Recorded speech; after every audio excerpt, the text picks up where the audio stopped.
माया सीता का वध। विभीषण की सम्मति के अनुसार रामचंद्र जी ने लक्ष्मण जी को आज्ञा दी कि वे अपने पराक्रम का परिचय देकर मेघनाद का वध करें। अपने अग्रज की आज्ञा पाते ही लक्ष्मण कवच पहन, हाथ में धनुष बाण ले राम के चरण स्पर्श कर मेघनाद का वध करने के लिए चल पड़े। लक्ष्मण के पीछे पीछे विभीषण, सुग्रीव, हनुमान, जाम्बवंत तथा वानरों की विशाल सेना चली। निकुम्मिला देवी के मंदिर के निकट मेघनाद के रक्षक के रूप में असंख्य पराक्रमी राक्षस हाथी, घोड़ों एवं रथों पर सवार युद्ध के लिए सन्नद्ध खड़े थे। लक्ष्मण को सेना सहित आते देख उन्होंने भयंकर हुंकार की चिंता न कर लक्ष्मण तथा अंगद मारकाट मचाते हुए राक्षस सेना में घुस गए। शेष वानर सेना ने भी उनका अनुसरण किया और वृक्षों, पत्थरों तथा शिलाओं की मार से राक्षसों का विनाश करने लगे। बदले में वे भी तीर, भालों, तलवारों तथा गदाओं से वानरों पर प्रति आक्रमण करने लगे। दोनों ओर से होने वाली गर्जनाओं से संपूर्ण लंकापुरी गूंज उठी। दोनों ओर भयंकर कारकाट मच रही थी। सैनिकों के मस्तक, धड़, हाथ पैर आदि कटकट कर शोणित की सरिता में बह रहे थे। मृत शरीरों का एकत्रित ढेर रुधिर सरिता में द्वीप की भांति प्रतीत हो रहा था। अंगद, हनुमान और लक्ष्मण की भयंकर मार से राक्षस सेना त्राहि कर उठी और उनका आर्तनाद सुनकर मेघनाद यज्ञ पूरा किए बिना ही क्रुद्ध होकर युद्ध करने के लिए मंदिर से निकल पड़ा। जब उसने लक्ष्मण के साथ विभीषण को भी देखा तो क्रोध से उसका मुख तमतमा गया। वह भ्रकुटी चढ़ाकर उससे बोला, हे राक्षसकुल कलंक! तुम परम तेजस्वी पुलस्त्य वंश पर कलंक हो, जिसने अपने सहोदर भाई के साथ विश्वासघात करके शत्रु का साथ दिया है। राम न तो हमारे वंश का है, न हमारा मित्र है और न कोई धर्मप्रायण व्यक्ति ही है। फिर तुम उसका साथ क्यों दे रहे हो? यह मत भूलो कि अपना अपना होता है और पराया पराया ही होता है।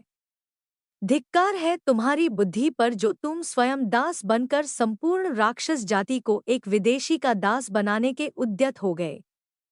तुम याद रखना कि राम कभी तुम्हारा सगा नहीं बनेगा। वह यह कर कर तुम्हें मरवा देगा कि जो अपने सगे भाई का नहीं हुआ, वह हमारा क्या होगा? मेघनाद के कठोर वचन सुनकर विभीषण ने उत्तर दिया, हे दुर्बुद्धे! तुझे प्रलाप करते समय यह भी ध्यान नहीं रहा कि मैं तेरे पिता का भ्राता हूँ। इसलिए तुझे मेरे साथ सम्मानपूर्वक वार्तालाप करना चाहिए। स्मरण रख, राक्षस कुल में जन्म लेकर भी मैं क्रूर व्यक्तियों की संगति से सदा बचता रहा हूँ। मैंने तुम्हारे पिता को भी उचित सम्मति दी थी, परंतु उसे मानना तो एक और, उन्होंने भरी सभा में मेरा घोर अपमान किया। तुम लोग नीतिवान होने का दंभ करके भी इस साधारण सी बात को भूल गए कि पराई स्त्री का हरण करना, पराया धन बलात् लेना और मित्र पर विश्वास न करना, तीनों ही विनाश के कारण बनते हैं। ये तीनों दुर्गुण तेरे पिता में आ गए हैं, इसलिए अब राक्षस वंश का नाश होने जा रहा है। विभीषण के इन शब्दों ने मेघनाद की क्रोधाग्नि और भी भड़का दिया और वह क्रोधित होकर अपने तीक्ष्ण बाणों से वानरों का संहार करने लगा। यह देख लक्ष्मण के क्रोध का पारावार न रहा। उन्होंने मेघनाद को ललकार कर उसके रथ को अपने बाणों से आच्छादित कर दिया। मेघनाद ने इन बाणों को काटकर अनेक बाण एक साथ छोड़े। दोनों में से कोई किसी से पीछे नहीं रहना चाहता था। वे गरज गरज कर रणोन्मत्त सिंहों की भांति युद्ध कर रहे थे। मेघनाद की गति जब मंद पड़ने लगी तो वानर सेना ने उत्साहित होकर लक्ष्मण का जयघोष किया।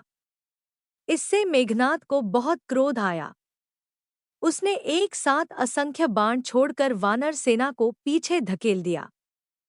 तब लक्ष्मण ने तीक्ष्ण नोक वाले साते बाण छोड़कर उसका दुर्भेद्य कवच तोड़ डाला, जिससे वह टुकड़े टुकड़े होकर पृथ्वी पर बिखर गया।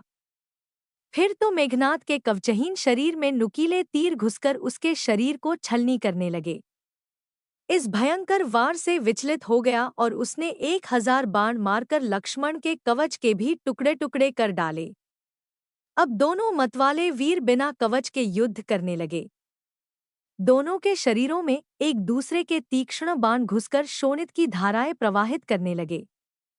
साथ ही उनके बाण एक दूसरे के बाणों को काटकर चिंगारी भी उगलते जाते थे। उनके रक्तरंजित शरीर ऐसे प्रतीत हो रहे थे मानो वन में तेसु और सेमल के फूल खिल रहे हों।